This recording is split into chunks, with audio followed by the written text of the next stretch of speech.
Plus de 700 militaires de la force spéciale Tigre ont clôturé leur formation au centre Rwampara et sont prêts à être déployés pour combattre les milices qui déstabilisent cette province de l'Ituri. Ils ont été présentés au gouverneur militaire Luboya Kashama.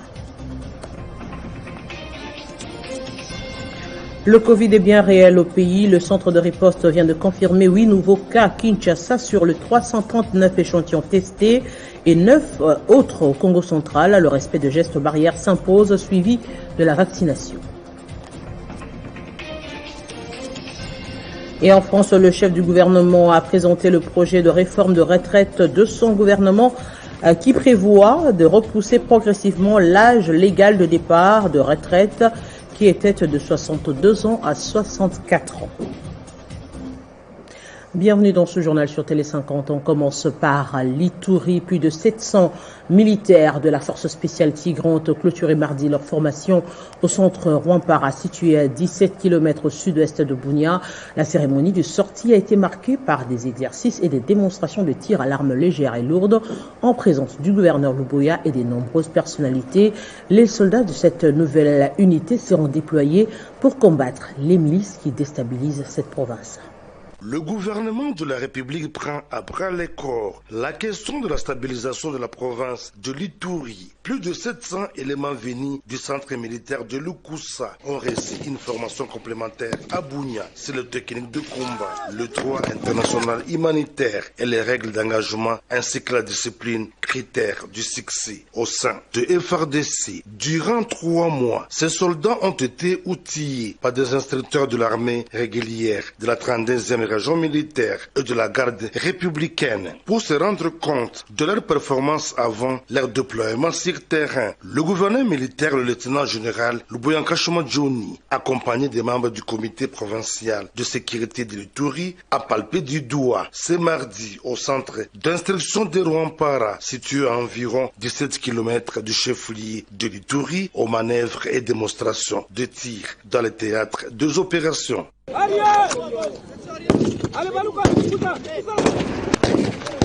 Occasion pour le commandant des opérations militaires en Ituri, le lieutenant général Luboya Kashama Johnny, de rappeler aux groupes armés réfractaires au respect de leurs actes d'engagement des processus de paix. Dans les cas contraires, ils seront mis hors d'état de nuire, prévient l'autorité provinciale. Que ce soit les groupes armés locaux ou étrangers, les gens ont signé des actes d'engagement.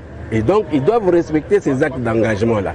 Si vous ne respectez pas les actes d'engagement, bon, on va vous engager, nous allons vous neutraliser. Le déploiement de ces nouveaux bataillons baptisés Tigre vient galvaniser et consolider les objectifs conquis par les forces armées en cette période de l'état de siège, dont la mission première est la restauration de la paix dans tous les coins et recoins de la province de l'Ituri, tel est le vouloir du président de la République et commandant suprême de FARDC et de la PNC, Félix Antoine Tshisekedi Tshilombo. Le chef d'état-major général des FARDC, le lieutenant général Christian Chiwewe, est arrivé mardi à Goma, dans le Nord Kivu, secoué par la rébellion du M23. C'est sa première visite dans cette partie du pays en tant que chef de l'armée. Il a indiqué que sa mission vise à inspecter le travail abattu par les militaires sur différentes lignes de front. Première visite officielle du chef d'état-major général de forces armées de la République démocratique du Congo à Goma, c'est 10 janvier 2023, depuis sa prise de fonction.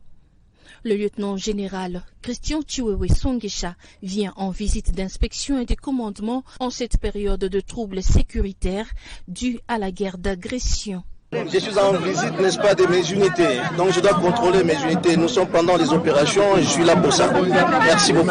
Avant de passer les troupes en revue, le chef d'état-major général a été accueilli au pied d'avion par le comité provincial de sécurité et le maire de la ville de Goma. Détachement d'honneur de la 34e région militaire et 33e groupement naval est rangé pour vous accueillir et vous rendre les honneurs à l'occasion de votre visite de travail à Goma.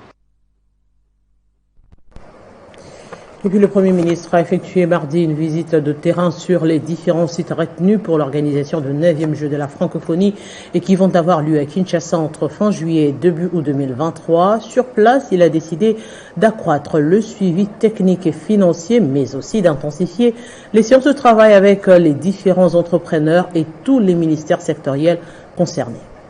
Avec à ses côtés quelques membres du gouvernement, le gouverneur de la ville de Kinshasa et quelques officiels du pays, Samalou Kondé visite le site du stade de Martyrs ainsi que celui du stade Tata Raphaël où les travaux sont en cours et seront livrés au gouvernement avant la date fixée. Il s'agit de la construction des différentes infrastructures qui devront abriter plusieurs disciplines sportives inscrites dans l'agenda de 9e Jeux de la francophonie, notamment des stadiums et des gymnases. Nous sommes ici dans le cadre des suivis, des travaux qui sont exécutés dans le cadre des 9e Jeux de la francophonie qui vont se dérouler ici à la fin du mois de juillet, au début du mois d'août de cette année 2023 à Kinshasa. Ce sont des jeux que nous avons voulu accueillir selon la volonté de son Excellence Monsieur le Président de la République pour non seulement le rayonnement de la francophonie dans ce pays qui est finalement le plus grand pays francophone du monde, et puis à côté de cela avoir cette grande fête de la jeunesse, surtout dans ce message d'espoir que nous devons donner indépendamment de tous ces défis sécuritaires que nous avons particulièrement à l'est de la République démocratique du Congo. Arrivé sur le site de la police nationale congolaise, le Premier ministre s'est montré très satisfait pour la qualité du travail réalisé dans le cadre de la coopération RDC-Japon.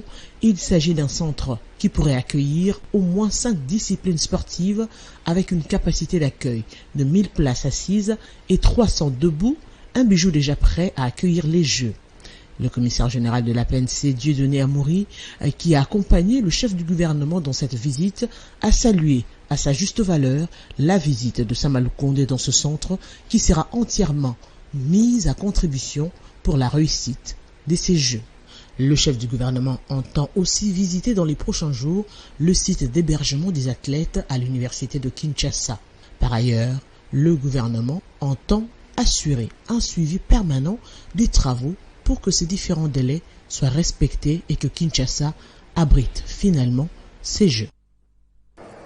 Dossier détournement des fonds alloués aux travaux de construction de l'université officielle de Mbuji-Mayi, de Bunia et de la route Mbuji-Mayi-Kananga. Le procureur général près la Cour de compte voudrait voir clair et mène des enquêtes pour établir les responsabilités des uns et des autres dans ce dossier qui a suscité et continue à susciter la clameur publique. Les investigations ouvertes par le parquet près la Cour de compte devraient apporter l'éclairage possible. Selon les communiqués du procureur général près la Cour des comptes, cette haute juridiction fonde sa démarche sur les dénonciations portées à sa connaissance, conformément aux dispositions de l'article 294 de la loi organique du 13 novembre 2018 portant composition et organisation des fonctionnements de la Cour des comptes.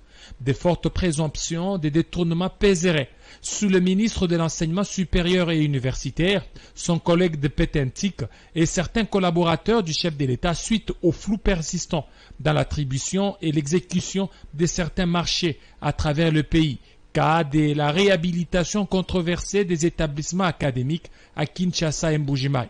Des millions de dollars américains issus du registre d'appareils mobiles RAM auraient été siphonnés ou mal gérés par des responsables impliqués dans ces projets. Au lancement de cette enquête, l'association congolaise pour l'accès à la justice ACAJ appelle les magistrats à faire preuve d'indépendance et de fermeté. En cas de détournement avéré, ACAJ appelle à déférer leurs auteurs devant la justice afin de subir la rigueur de la loi. On rappelle que la réalisation des chantiers du président de la République, notamment sur ces terres du Kassai oriental, souffrirait de détournement systématique des fonds. Et certains de ses proches seraient impliqués dans la plupart des projets dont l'argent est siphonné. Route Mbuji-Mayi-Kananga, l'université officielle de Mbuji-Mayi, école Kalenda Mudishi, stade Kashala-Bonzola et les autres ouvrages dans le cadre des chantiers Tchile-Gelou et lutte contre les inégalités sociales. Les cas les plus souvent évoqués est celui de l'université officielle de Mbuji-Mayi où le gouvernement avait déboursé 42 millions de dollars pour la construction des travaux qui n'évoluent presque pas. D'après les chronogrammes, l'entreprise qui a gagné le marché, ces auditoires allaient être livrés après 9 mois et les hommes et autres bureaux devraient suivre par la suite. Mais 8 mois plus tard, on est à l'étape des fondations de construction des auditoires. Les étudiants de l'université officielle de Mbujimayi étaient vent debout et ont interpellé le chef de l'État, Félix Tshisekedi, pour qu'une décision soit prise le plus vite possible. Dans l'actualité, toujours après avoir été empêché de regagner Kolwezi pendant plus ou moins 2 ans, le désormais ex-gouverneur du Lualaba, Richard Muyej, a déposé au vice-premier ministre sa lettre de démission et se dit disposé à répondre à toutes les invitations éventuelles de la justice. Fin du feuilleton Richard Muyej à la tête de la province de Lualaba. Le désormais ancien gouverneur Richard Muyej a été destitué depuis le 10 septembre 2021 par l'Assemblée provinciale de Lualaba. Il lui est reproché de détournement de 366 millions de dollars sur base du rapport dressé par l'Inspection générale des finances. C'est qu'a toujours réfuté le concerné. Les députés provinciaux proches de Muyej et ses avocats ont toujours parlé d'un forcing qui n'a pas respecté la procédure. De fait, le gouverneur, aujourd'hui démissionnaire, n'a jamais pu présenter ses moyens de défense. Malgré le vote de son audition par l'Assemblée provinciale de Lualaba, Richard Muyej n'a jamais remis les pieds dans la province. À en croire ses avocats, il a été plus d'une fois empêché de s'y rendre et serait bloqué ici à Kinshasa. Par sa décision de démissionner, le gouverneur Richard Muyej dit laisser la gouvernance suivre son bonhomme des chemins et se dit prêt à répondre à toute invitation de la justice qui lui serait délivrée. Mardi 10 janvier, et pour ceux qui suivent de près mon dossier, ils se rappelleront qu'il y a 2 ans exactement, 10 janvier 2021, j'ai été évacué en Afrique du Sud pour raison de santé. Ça fait 2 ans que je suis loin de ma province, 2 ans que ma province tâtonne, 2 ans que ma province peine à soutenir l'élan de relance. J'estime qu'il était temps que j'arrête. Je ne sais pas exercer mes fonctions à 2000 km de ma province. Il était temps que j'arrête et que je donne la chance à la gouvernance de retrouver la légitimité à travers des élections libres et transparentes pour qu'enfin les bases de relance soient consolidées. Je ne voudrais pas être l'obstacle au développement à une province que j'aime beaucoup. Donc c'est en toute liberté que j'ai déposé ma démission. Le dossier se poursuit normalement et je suis serein. Je vais répondre à différentes invitations et je suis prêt. Je suis un homme politique et je me prépare à tout. La page Richard Muyej définitivement fermée sans que celui-ci ne se défende devant les élus provinciaux de ce qu'on lui reproche. Les dernières nouvelles, les ressources concernant le coronavirus, le cumul monte. 8 nouveaux cas confirmés à Kinshasa sur le 339 échantillons testés. Cependant, 9 cas confirmés ont été mis à jour dans la province du Congo central et les cumuls du jour est de 17 cas confirmés. Aucune personne n'est sortie guérie parmi les personnes suivies à domicile et aucun décès enregistré jusque-là. L'année 2023, une année des enjeux électoraux selon le calendrier de la centrale électorale dans l'espace grand oriental. L'heure est à la mobilisation. Bientôt un colloque va rassembler les notables de cet espace pour des échanges autour de questions électorales. Eh bien, l'annonce des 6 assises a été faite au cours d'une déclaration des notables de cet espace. Le comité d'organisation du colloque des leaders politiques et communautaires de la Grande Orientale, qui se tiendra le samedi 21 janvier 2023 à 10h à l'hôtel Béatrice de la commune de la Gombe, vous remercie d'avoir répondu promptement à son invitation et est très heureux de vous recevoir dans ce magnifique cadre de l'hôtel Rotana.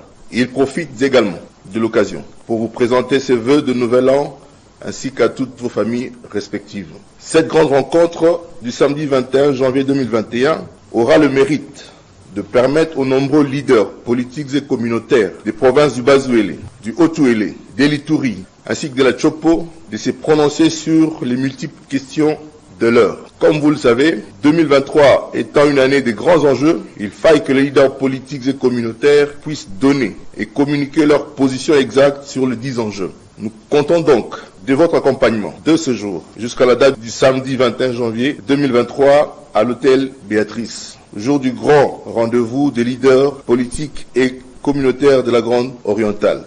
Sans tarder, je passe à la présentation de la coordination du comité d'organisation de l'événement du 21 janvier. Écroulement du pont sur la rivière Lovois dans le territoire de Chikapa. Le bilan fait état de 7 morts engloutis et un camion emporté. Vétusté, surcharge serait à la base de cet accident. 2 couvents de sœurs et 2 zones de santé sont coupées de tout approvisionnement. Les deux culés, c'est là où le pont s'est déplacé. Le pont Lovois 2, dans le territoire de Chikapa, s'est effondré ce mardi 10 janvier 2023, emportant un véhicule marque Ben avec des passagers à son bord, dans le secteur de Bapende, vers le village Kitangwa au Kasaï. D'après la source concordante, la tragédie s'est produite à 11h locales. Il s'agit du véhicule de la société Batstar de Laurent Batumona. Un villageois qui a été joint au téléphone précise que toutes les personnes embarquées dans le véhicule ont péri étant donné que le pont s'est effondré. Signalons que toutes les marchandises sont également portées disparues étant donné que ces ponts étaient érigés sur une chute. Jusque-là, on se sait répertorier le nombre exact de passagers qui étaient à bord de ces véhicules dont le surtonnage a provoqué la catastrophe. Le pont Lovois était déjà dans un état de délabrement très avancé. Il se situe à quelques mètres du pont Lovois 1 dans le territoire de Chikapa sur la route nationale numéro 1 qui mène vers Kinshasa.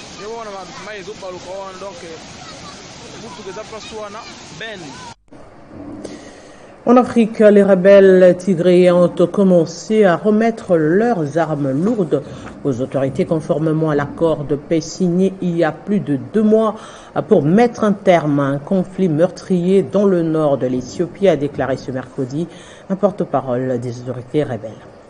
C'est dans le cadre de son engagement à mettre en œuvre l'accord Pretoria, signé depuis le 2 novembre dernier avec le gouvernement éthiopien, que le Tigré a remis ses armes lourdes, a affirmé Reda, porte-parole des autorités rebelles, en disant, je cite, « Nous espérons et prévoyons que cela contribuera grandement à l'accélération de la mise en œuvre complète de l'accord. » Un accord de paix qui prévoit notamment un désarmement de forces rebelles, le rétablissement de l'autorité fédérale au Tigré et la réouverture des accès et communications vers cette région coupée du monde depuis mi-2021.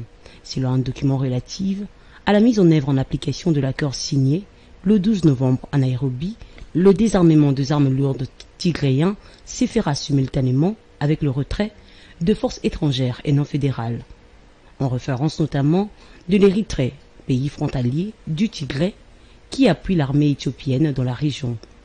Asmara n'a pas participé aux négociations de Pretoria. Une délégation du gouvernement éthiopien en présence notamment du conseiller du Premier ministre de la Sécurité nationale, Redouane Hussein, ainsi que plusieurs ministres, Justice, Travail, Transport, Communication et Industrie, s'est rendu le 26 décembre à Mekele, capitale de la région Tigré, pour une première visite officielle depuis les 2 ans, marquant une période majeure dans le processus de paix. Et dans le monde, je le disais en titre, Elisabeth Borne dévoile son projet de réforme de retraite. La première ministre française a présenté mardi le projet de réforme de retraite de son gouvernement qui prévoit de repousser progressivement l'âge légal du départ à la retraite à 64 ans. Récit des Héritiers Tambour. Partir à 64 ans en 2030 contre 62 ans aujourd'hui. Elisabeth Borne souhaite que l'âge légal de départ à la retraite soit relevé au rythme de 3 mois par an à partir du 1er septembre 2023. Il serait ainsi fixé à 63 ans et 3 mois en 2027 avant d'atteindre la cible des 64 ans en 2030.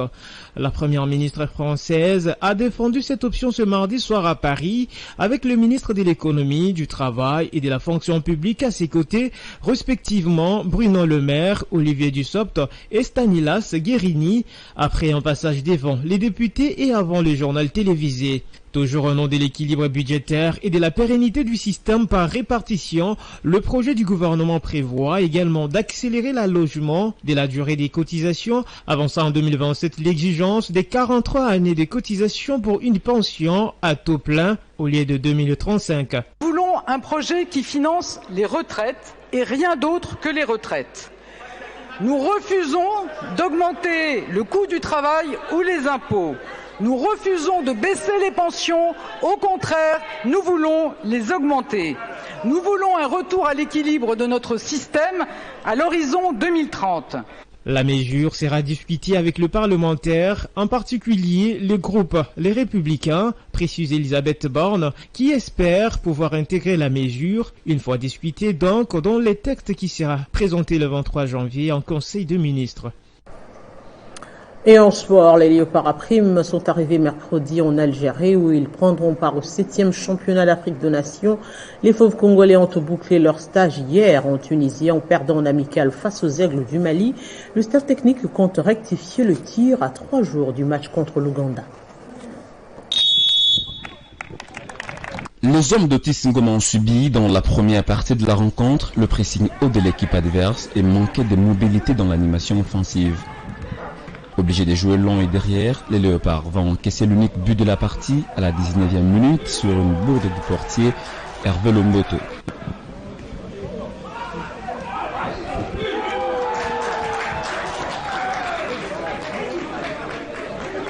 Ce match a permis au staff technique d'avoir une idée sur tout l'effectif. On a voulu voir tout le monde. On a préféré chambouler l'équipe pour une première raison. Secondo, c'est aussi dans l'esprit d'éviter de blesser surtout chez nos joueurs cadres. Mais cette difficulté-là nous amène à une réponse qui est que ça peut nous arriver lors du championnat et qu'il fallait trouver des réponses. Donc en partant de ça, on a lancé une équipe moyenne. Oui, mais la physionomie de la deuxième mi-temps a complètement changé parce que ces joueurs cadres dont on a laissé exprès dehors, on les a fait revenir. Donc on les a fait rentrer et qu'on a vu tout de suite que la Maheuse a pris rapidement.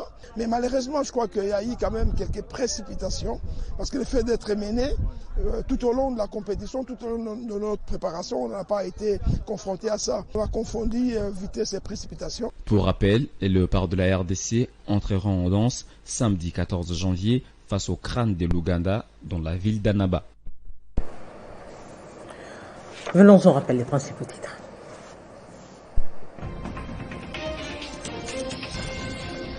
Plus de 700 militaires de la force spéciale Tigre ont clôturé leur formation au centre de Rwampara et sont prêts à être déployés pour combattre les milices qui déstabilisent la province de l'Ituri. Ils ont été présentés au gouverneur militaire Lubuya Nkashama.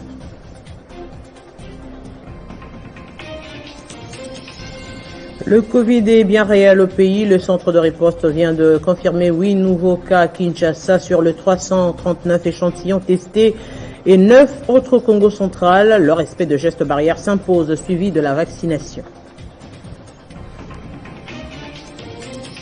Et le chef du gouvernement français a présenté le projet de réforme de retraite de son gouvernement qui prévoit de repousser progressivement l'âge légal du départ à la retraite de 62 à 64 ans d'ici 2030. Restez avec nous pour la revue presse.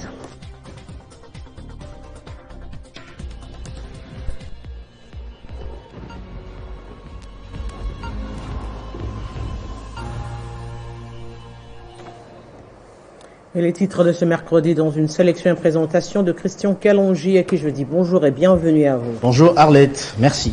Alors à la une de votre revue de presse, plusieurs journaux parus ce mercredi reviennent sur la démission du gouverneur Richard Mouyège. Effectivement Arlette Boutella, c'est hier que la nouvelle est tombée et plusieurs journaux s'y sont intéressés aujourd'hui et donc ce mercredi 11 janvier 2023 et c'est après un long moment passé ici à Kinshasa, la capitale, contre sa propre volonté que Richard Mouyège, gouverneur de la province du Lualaba, vient donc de jeter l'éponge. La nouvelle est tombée, comme je viens de le dire justement hier, à travers une correspondance signée par lui-même Arlette. C'est donc la fin d'un feuilleton qui aura duré longtemps, rapporte le journal Le Forum des As, comme vous le voyez justement. Richard Mouyège avait été déchu, Arlette, par l'Assemblée provinciale du Lualaba qui lui reprochait d'avoir détourné une somme allant jusqu'à 366 millions de dollars américains, conformément à un rapport de l'inspection générale des finances. Ces cas toujours d'ailleurs rejetés, les concernés précisent ce quotidien. Richard Mouyège Arlette n'a jamais eu le temps de présenter ses moyens de défense auprès des élus provinciaux du Lualaba, à en croire le Monitor qui titre longtemps retenu à Kinshasa, Richard Mouyège démissionne de son poste de gouverneur du Lualaba. Le désormais ex-gouverneur gouverneur du Lualaba, a donc adressé sa lettre de démission au chef de l'État, Félix-Antoine Tshisekedi Tshilombo. La prospérité qui s'intéresse à ce sujet s'interroge sur le fait que cette décision tombe pendant des grands enjeux, Arlette, tels que l'opération d'enrôlement en cours et la démission des ministres et autres cadres au profit d'ensemble de Moïse Katumbi. Richard Mouyège empruntera-t-il le chemin de Christian Mwando et Chérubin Okende et consorts? Rien n'est exclu selon la prospérité. Ah oui, la politique est dynamique, hein? Bien évidemment. Le gouvernement rwandais temporise. Alors, après les propos de Paul Kagame sur l'affaire des réfugiés congolais ayant suscité polémique sur la toile. Effectivement, Arlette, il aura fallu attendre quelques heures après l'adresse de Paul Kagame le lundi 9 janvier sur le dossier des réfugiés congolais dans un sol pour que son propre gouvernement réagisse afin de calmer la polémique qui s'en est suivi, justement, écrit opinioninfo.cd. Jusque-là, Arlette, le gouvernement congolais a opté pour le silence à ce sujet.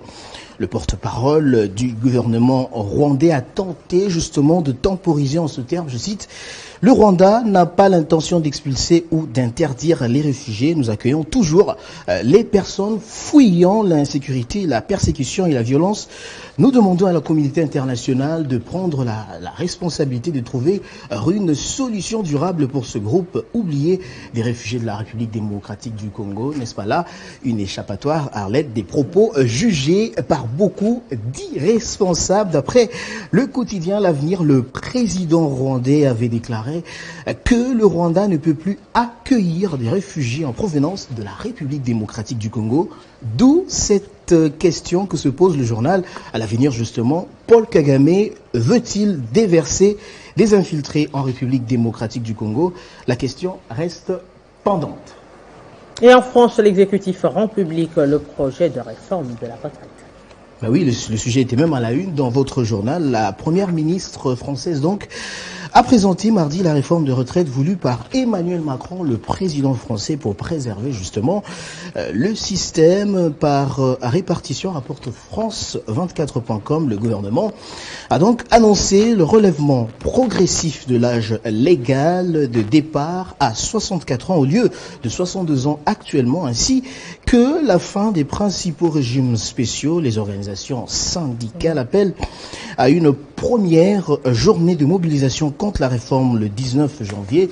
Une mesure visiblement qui ne fait pas du tout l'unanimité, Arlette.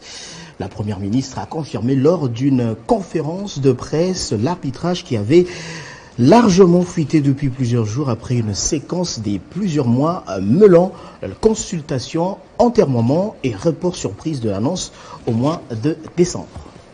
Merci beaucoup pour cette sélection. Je vous en prie, Arlette Boutella. Et voilà, téléspectateurs, ce journal est complètement terminé. Merci de l'avoir suivi. À très bientôt.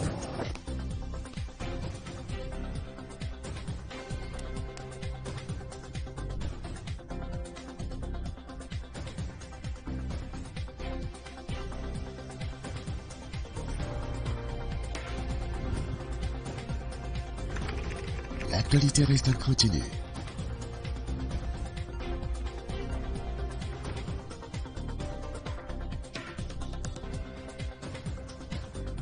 Avis de recherche. Il y a lieu de rechercher activement sur toute l'étendue de la ville-province de Kinshasa le nommé Sakasaka Christian dont la photographie si haut affichée, lequel est porté disparu depuis mercredi 4 janvier 2023. En cas de découverte, l'acheminé à l'état-major commissariat provincial de la police civile de Kinshasa, au groupe de lutte contre la criminalité et stupéfiants ou au poste de police les plus proches sous une bonne escorte ou nous appeler au 099 8900. Tout dépositaire de la force de l'ordre est prié de porter main forte pour l'exécution du présent avis de recherche fait à Kinshasa le 7 janvier 2023. L'azoubien Jean Eco.